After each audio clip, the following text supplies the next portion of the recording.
What's up, guys? Biker Dave here at Golf Cars of Woodstock in Woodstock, Georgia. If you're a new Denago electric golf cart dealer, if you notice when they're brand new off the truck, you might see some sort of residue of something all over it. See these little white streams and whatnot in here?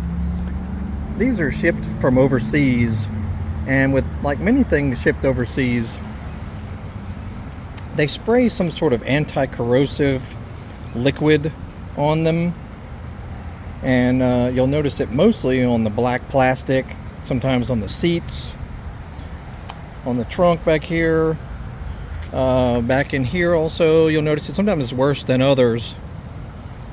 All you have to do is rinse the cart off. Just give it a good rinsing and wipe off and it'll come off. But notice all that in there. So yeah, just give the cart a good rinsing and wiping and it'll come off. We've got tons of other videos about these carts on our channel, so make sure you look for the playlist link that'll pop up at the end here.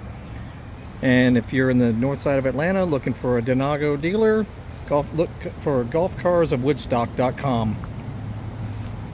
We're a Club Car, Cushman, and Star dealer as well. You'll have a great day.